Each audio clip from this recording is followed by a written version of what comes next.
Yeah. I thought the last one might be, but we've snuck this one in today. I'll just open with karakia. Kia tau mai te maramatanga, kia tau mai te rangi maria, kia tau mai te kaha me te aroha, mō tēnei kaupapa, ui e, tai kia. Do we have any apologies? I think we're all... Right. I talked to Chris before, so I think she was going to be online, but she's not currently. Do we have apologies from Celia? So apologies from Chris for lateness, but I think she did anticipate being on. And apologies. Mr. Mayor, if I may, Graham Naylor, who was on a plane. Thank you, Graham. We'll note Graham Naylor's unavailability.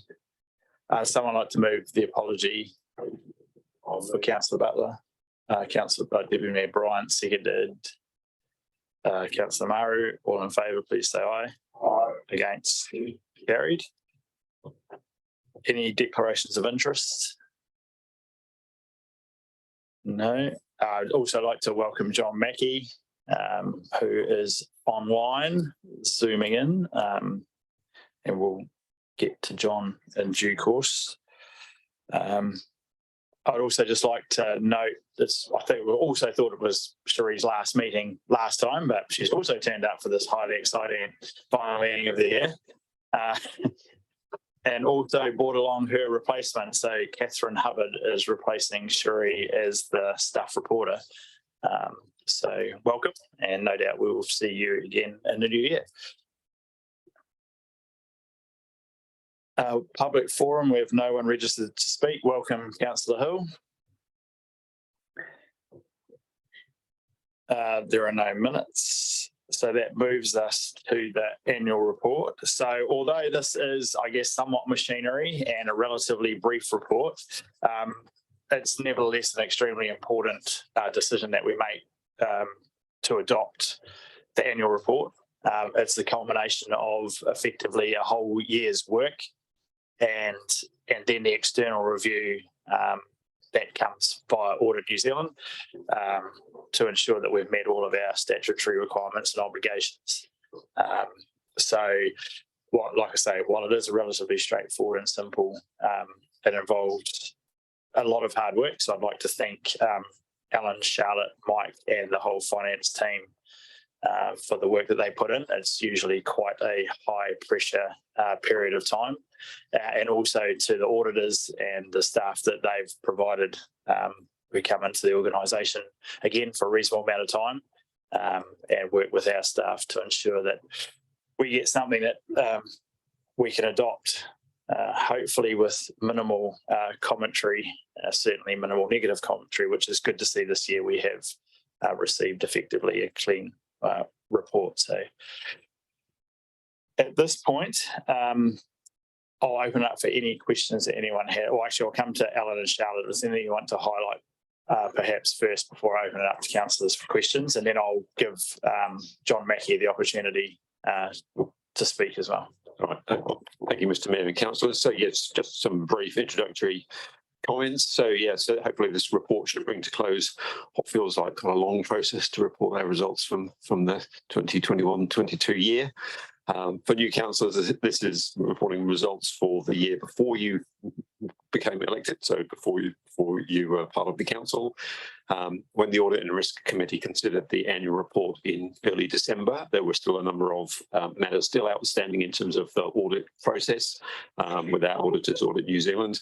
The committee recommended that the council adopt the annual report subject to those issues being satisfactorily resolved.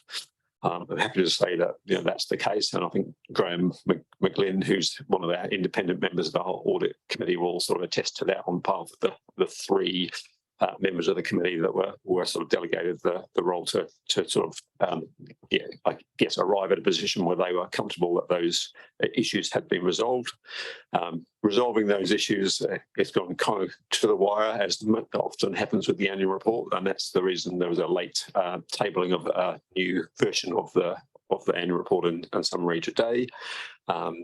So yeah, that's before I just hand over to Charlotte for maybe a couple of comments on the financials, just to let you know that after this meeting, we will get the document fully designed and it will look a lot nicer later on once we do that.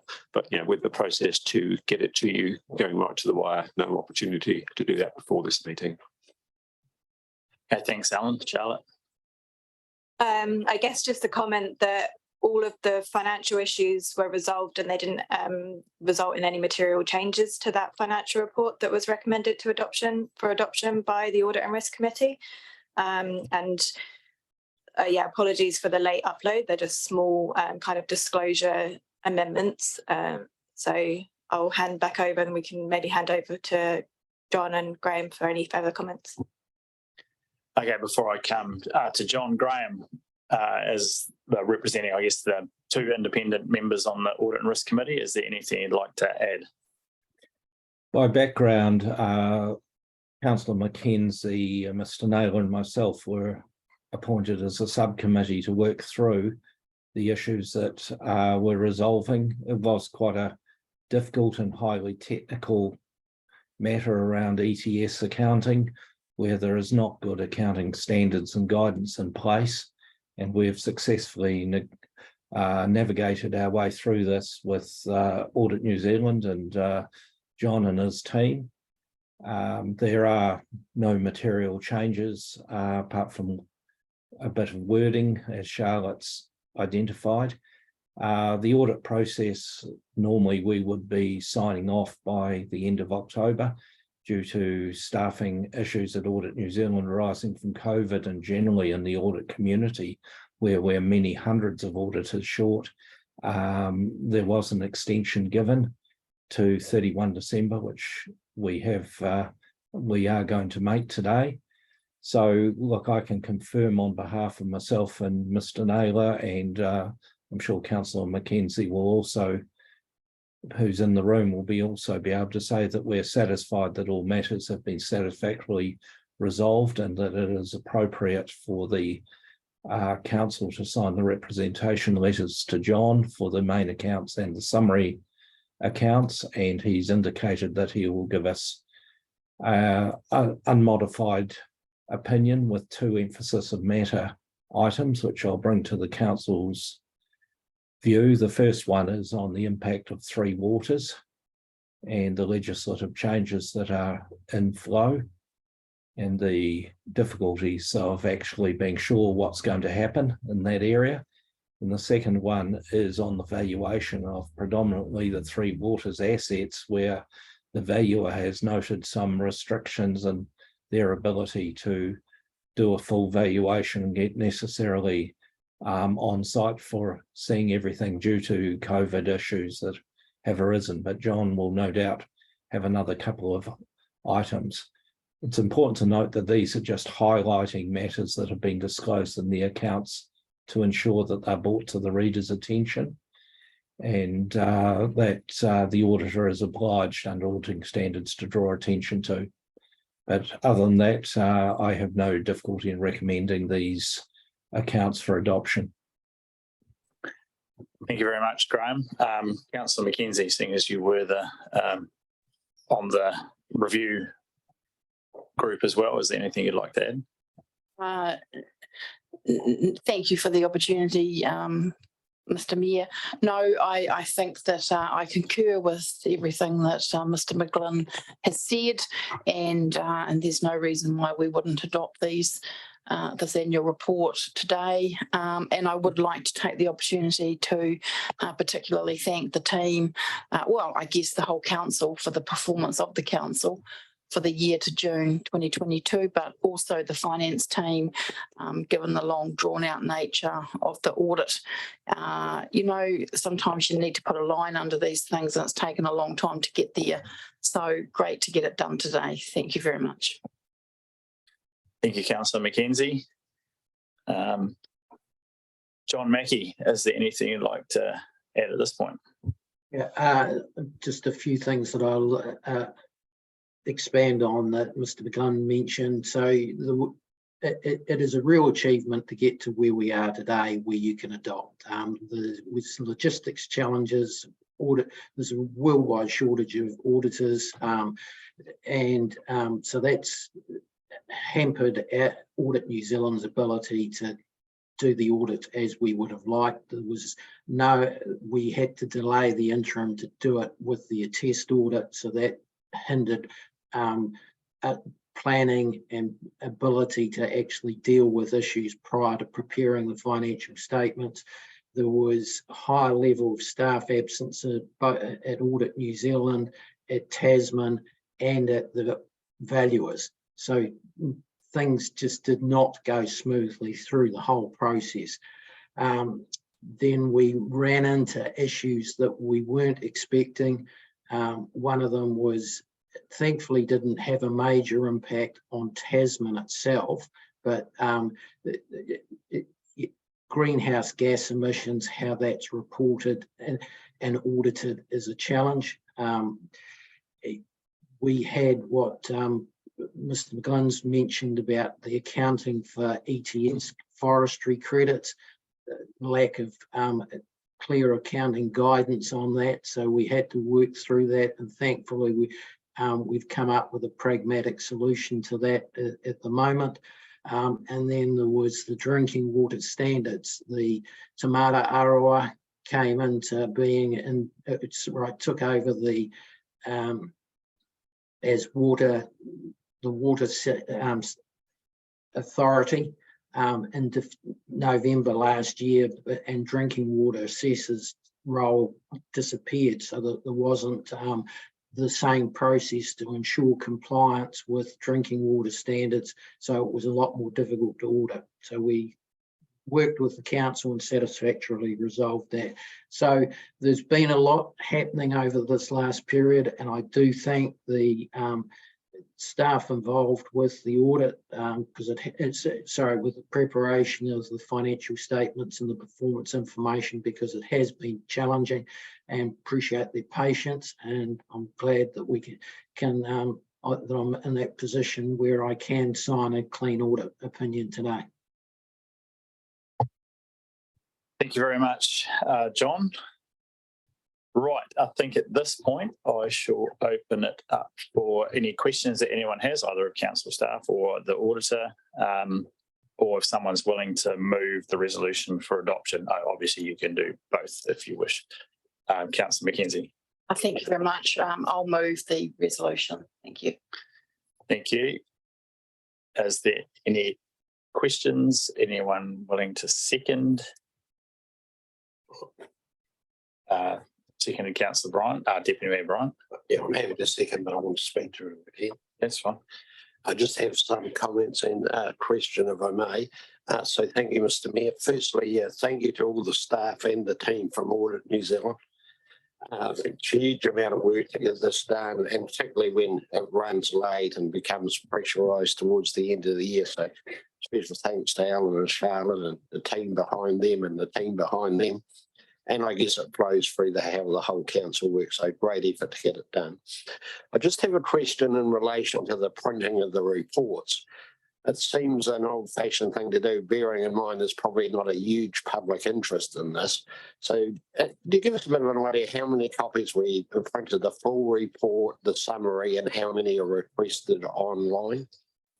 So, through you, Mr. Mayor. So I don't have those numbers in front of you. I know that we have been, over recent years, been paring it down and down and down in terms of the number that we do print. We do tend to provide print copies for our libraries and service centres, so that, if people come walking in off the street want to see it, they're able to. Generally, other than that, the circulation is pretty small. So yeah, we're cutting numbers down. I can't tell you how many people look at it online. We obviously put it up on the council website, but I suspect, despite the importance of these documents and all the effort that goes into them, they're possibly not the most read documents. That was the catalyst.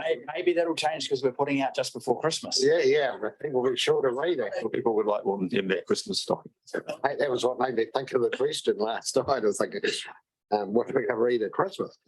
But anyway, so once again, thanks, and I'm happy to support the resolutions. And thanks for all the great effort to get us there. Thank you, Councillor Kinnemont. No. Just before I look to put the resolution, sorry, Councillor Greening. Thank you. Just two questions, really. The first in relation to valuation. So is the value of the council underwriting of the irrigator's debt for the Waimea Dam disclosed in the annual report? Mike or Charlotte? Yes, that is disclosed in the annual report in note 41. And what value is attributed to it?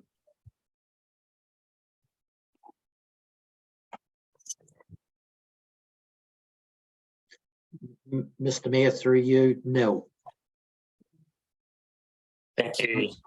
And Mike, thank you, John. That's my lab explanation. The 14 million cover that's provided for the irrigators should council adjust the TRMP to take away the difference between affiliated and unaffiliated consents. That is assessed at a nil value. The pass-through borrowing to Waimea Water Limited is included within our debt. Both sides of that transaction show. I mean, I asked and your second question, Councillor Greening. So just to follow up on the first question, wasn't the opportunity cost around $250,000 for the irrigators to find someone else to underwrite their debt? So why are we putting zero against it? Through Mr. Mayor, I'm not aware if they approached anyone else to underwrite their debt. And this has been a matter that's been before council since 2019. Thank you. Second question, Councillor Greening. Okay, so second question is to John Mickey, which is, John, would you could expect a valuation greater than nil to be put against underwriting costs? And what is your impression of the current Waimea Dam situation? I think last time we spoke, I was talking to you about it being 164 million, included a projected contingency, and whether that was reasonable given the ongoing escalating costs of the dam. And then I think within a couple of weeks later, it went up to 200 or nearly 200 million.